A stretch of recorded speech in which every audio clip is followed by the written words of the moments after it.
नमस्कार दोस्तों, आप सभी का स्वागत है आइकॉनिक स्टडीज़ पर। तो आज की इस क्लास में हम कवर करने वाले हैं मुगलों का पतन एवं स्वायत्त राज्यों का उदय। एक ऐसा और बेहद ही शानदार टॉपिक जहां से आपको हर एग्ज़ाम में क्वेश्चन देखने को मिलते हैं। दोस्तों, आप लोग किसी भी एग्ज़ाम की तैयारी करते हो, रेलवे, एसएससी, यूपी पुलिस या फिर कोई भी गवर्नमेंट एग्ज़ाम हो, तो ये सभी क्वेश्चंस दोस्तों आप लोगों के एग्ज़ाम के लेवल के होने वाले हैं। तो आप लोग इस वीडियो को एक बार पूरा कंप्लीट ज़रूर देखिए। शुरुआत करेंगे आज के पहले क्वेश्चन से। दोस्तों, आज का पहला क्वेश्चन दिया है कि औरंगजेब की मृत्यु के उपरांत उसका कौन सा पुत्र सिंहासन पर बैठा था। तो मेरे प्यारा साथी, औरंगजेब की मृत्यु के उपरांत उसका मुअज़्ज़म पुत्र था जो कि सिंहासन पर बैठा था, यानी कि सही आंसर इस क्वेश्चन का ऑप्शन नंबर बी रहेगा। चलिए तो आगे बढ़ेंगे। औरंगजेब की मृत्यु के समय मुगल साम्राज्य कितने प्रांतों में विभाजित था। सही आंसर है 21 प्रांतों में था विभाजित औरंगजेब की मृत्यु के समय मुगल साम्राज्य, यानी कि राइट आंसर इस क्वेश्चन का दोस्तों ऑप्शन नंबर सी रहेगा। इसके अलावा यदि आपको इनमें से किसी भी क्वेश्चन का आंसर पता है तो नीचे कमेंट सेक्शन में आपको उस क्वेश्चन का भी आंसर करते हुए जाना है, ठीक है ना। चलिए आगे है कि निम्नलिखित में से किस परवर्ती मुगल बादशाह ने शाहजहां द्वितीय की उपाधि धारण की थी। तो मेरे प्यारे साथियों, शाहजहां द्वितीय की उपाधि धारण की थी रफ़ी उद दौला ने, यानी कि राइट आंसर इस क्वेश्चन का दोस्तों ऑप्शन नंबर सी रहेगा, रफ़ी उद दौला। आगे है कि राजा राम मोहन राय को राजा की उपाधि किस मुगल बादशाह ने दी थी। राइट आंसर है अकबर द्वितीय। दोस्तों, अकबर द्वितीय के द्वारा राजा राम मोहन राय को राजा की उपाधि दी थी, यानी कि राइट आंसर चौथे क्वेश्चन का ऑप्शन नंबर ए है। जजाऊ का युद्ध किन के मध्य में हुआ था। Very important question. Right answer है मोहम्मद आजम व मुअज़्ज़म के बीच में हुआ था जजाऊ का युद्ध। तो ये आपको दोस्तों बिल्कुल ध्यान रखना है। राइट आंसर इस क्वेश्चन का हो जाएगा ऑप्शन सी। जोशुआ केटलर के नेतृत्व में डच शिष्टमंडल किसके दरबार में आया था। तो राइट आंसर है बहादुर शाह प्रथम के दरबार में आया था। तो ये भी आपको दोस्तों ध्यान रखना है, ठीक है ना। नेक्स्ट है कि निम्नलिखित में से किस सम्राट की मृत्यु क्षय रोग से हुई थी। दोस्तों, वे कौन सा सम्राट था जिसकी मृत्यु क्षय रोग से हुई थी। तो उसका नाम है रफ़ी उद दरजात। दोस्तों, रफ़ी उद दरजात की मृत्यु हुई थी क्षय रोग से। तो आपको ये बिल्कुल दोस्तों ध्यान में रखना है, एग्ज़ाम में ऐसे क्वेश्चन कई बार पूछे जाते हैं, ठीक है ना। चलिए तो नेक्स्ट है कि ईरान के नेपोलियन की उपमा से किसे अभिनिहित किया जाता है। राइट आंसर है नादिर शाह। तो मेरे प्यारे साथियों, ईरान के नेपोलियन की उपमा से नादिर शाह को अभिहित किया जाता है, यानी कि राइट आंसर हमारे इस क्वेश्चन का ऑप्शन नंबर ए हो जाएगा। किसके शासनकाल में 1716 ईस्वी में बंदा बहादुर को दिल्ली में फांसी दी गई थी। तो मेरे प्यारे साथियों, फर्रुखशियर के काल में बंदा बहादुर को दिल्ली में फांसी दी गई थी, यानी कि राइट आंसर इस क्वेश्चन का ऑप्शन नंबर सी हो जाएगा।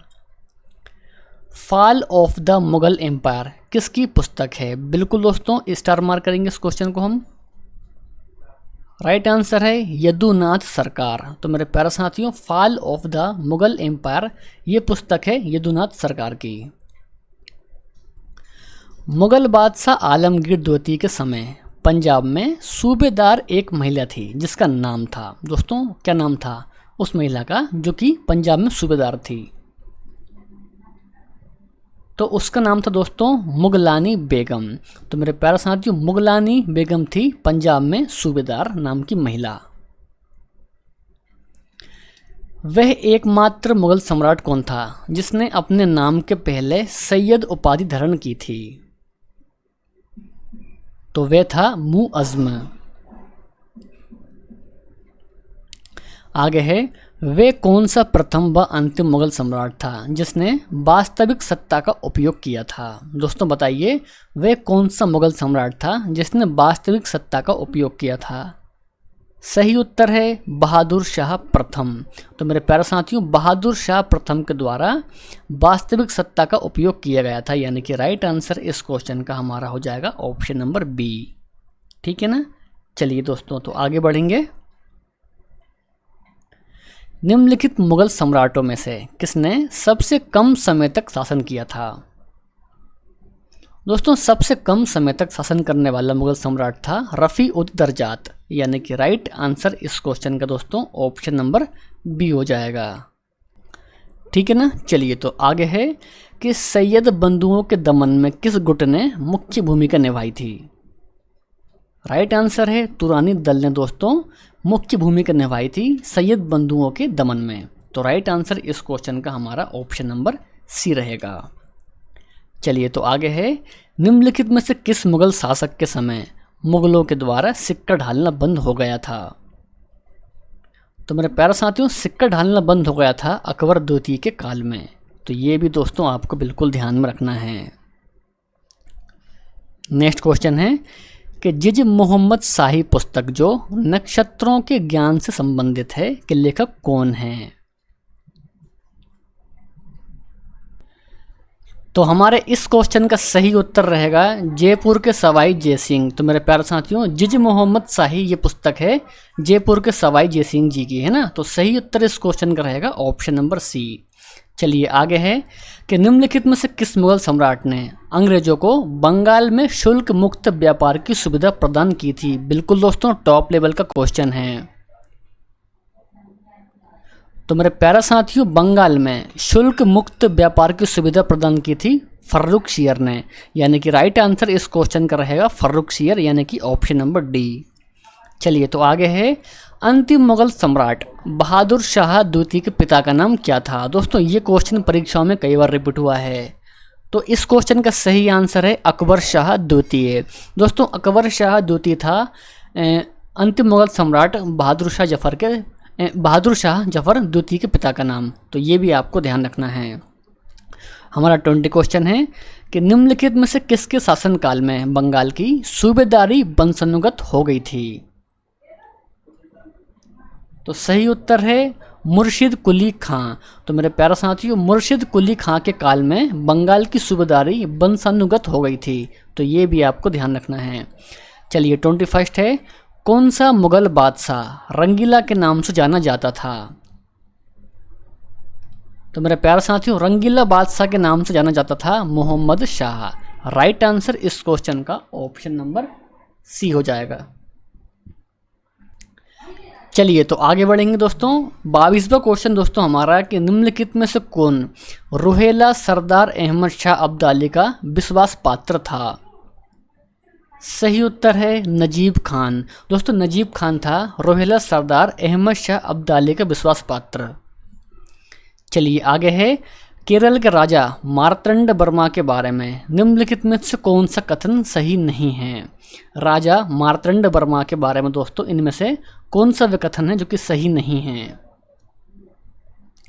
तो अब देखिए दोस्तों, उसने शांति बनाए रखने के लिए यूरोपीय अधिकारी को भारी रिश्वत दी थी। दोस्तों, तो ये कथन हो जाएगा गलत राजा मार्तंड वर्मा जी के बारे में। तो ये आपको ध्यान रखना है, ऑप्शन नंबर डी यहाँ पर ये गलत है। मुर्शिद कुली खां मूलतः था एक, दोस्तों कहाँ का था? सही उत्तर है दक्षिण भारतीय ब्राह्मण। दोस्तों, दक्षिण भारतीय ब्राह्मण था मुर्शिद कुली खां। 25 है कि अधोलिखित मराठा शासकों में किसका साम्राज्य विस्तार सर्वाधिक था? सही उत्तर है बालाजी बाजीराव। दोस्तों, बालाजी बाजीराव का साम्राज्य सर्वाधिक विस्तार पूर्वक था। तो यानी कि राइट आंसर इस क्वेश्चन का रहेगा ऑप्शन नंबर बी। मुगल सम्राट औरंगजेब से भेंट करने के लिए शिवाजी किस स्थान पर गए थे? तो मेरे प्यारे साथियों, सही उत्तर है आगरा। दोस्तों, आगरा भेंट करने के लिए शिवाजी गए थे। ठीक है ना। चलिए, अवध के किस सरदार ने विष खाकर आत्महत्या कर ली थी? दोस्तों बताइए, अवध का वे कौन सा सरदार था जिसने कि विष खाकर आत्महत्या कर ली थी? सही उत्तर है शहादत खान ने। दोस्तों, शहादत खान ने विष खाकर आत्महत्या कर ली थी। तो ये भी आपको ध्यान रखना है। निम्न में से सर्वप्रथम कौन सा किला शिवाजी ने जीता था? सबसे पहला किला दोस्तों कौन सा था जो कि शिवाजी के द्वारा जीता गया था? तो वह था तोरण का किला। 29 है कि बंगाल के किस नवाब ने यूरोपियों की तुलना मधुमक्खियों के छत्ते से की थी?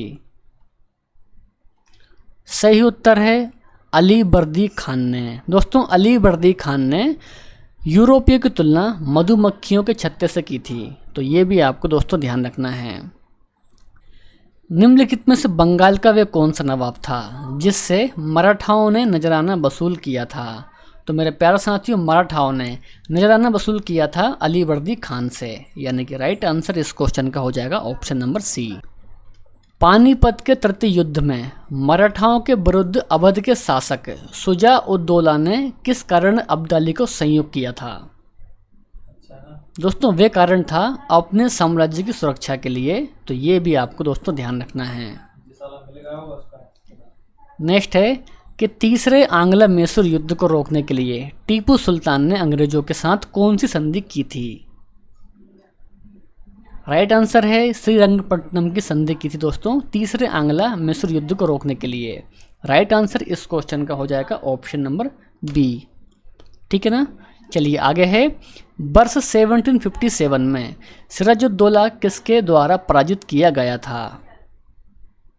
सही उत्तर है क्लाइव। दोस्तों क्लाइव के द्वारा सिराजुद्दौला पराजित किया गया था। तो ये भी आपको ध्यान रखना है। वाडियार देश के शासक थे?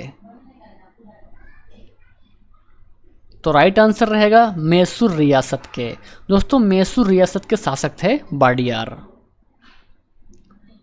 36 किस युद्ध को तोपों का युद्ध कहते हैं? तो मेरे प्यारे साथियों, तोपों का युद्ध कहते हैं गुजरात के युद्ध को। तो ये आपको दोस्तों ध्यान रखना है। ठीक है ना।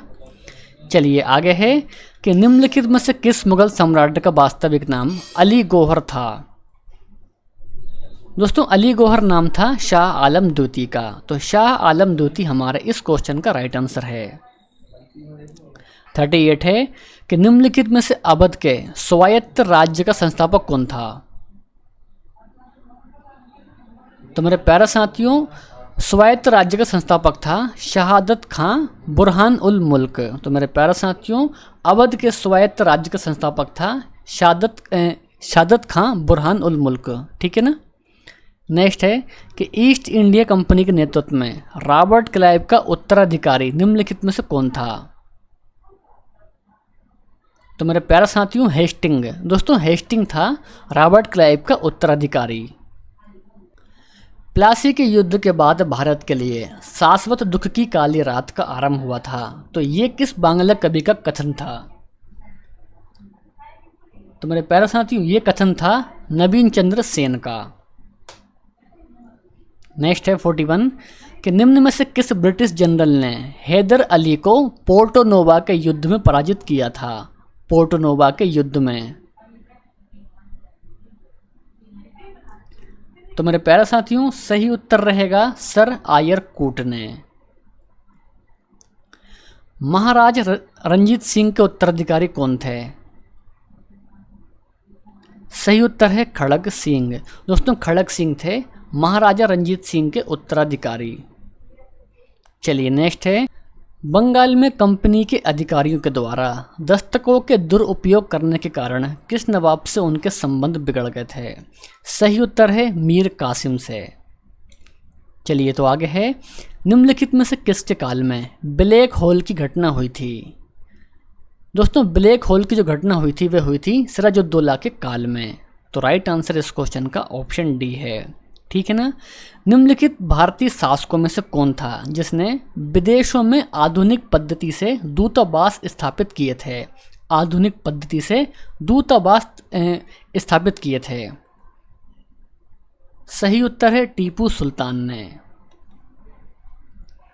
46 हमारा क्वेश्चन कि किस मुगल सम्राट ने राजा जयसिंह को सवाई की उपाधि दी थी? दोस्तों बताइए कि राजा जयसिंह को सवाई की उपाधि किसने दी थी? सही उत्तर है जहादर शाह। दोस्तों जहादर शाह ने राजा जयसिंह को सवाई की उपाधि दी थी। तो ये भी आपको ध्यान रखना है। नृप निर्माता यानी कि किंग मेकर के रूप में किन्हें जाना जाता है? तो मेरे प्यारे साथियों, किंग मेकर के रूप में जानते हैं सैयद बंधु को। राइट आंसर इस क्वेश्चन का हो जाएगा सैयद बंधु। 48 निम्नलिखित में से किसे जाटों का अफलातून यानी कि प्लेट्स ऑफ जाट्स एवं जाटों का आदरणीय व विद्वान व्यक्ति कहा जाता है? दोस्तों बताइए किसे कहा जाता है? सही उत्तर है सूरजमल को। तो दोस्तों ये भी आपको बिल्कुल ध्यान में रखना है, काफ़ी शानदार क्वेश्चन है, ठीक है ना। अवध, हैदराबाद, भरतपुर, रोहिलखंड एवं फर्रुखाबाद किस मुगल शासक के समय में स्वतंत्र हुए थे?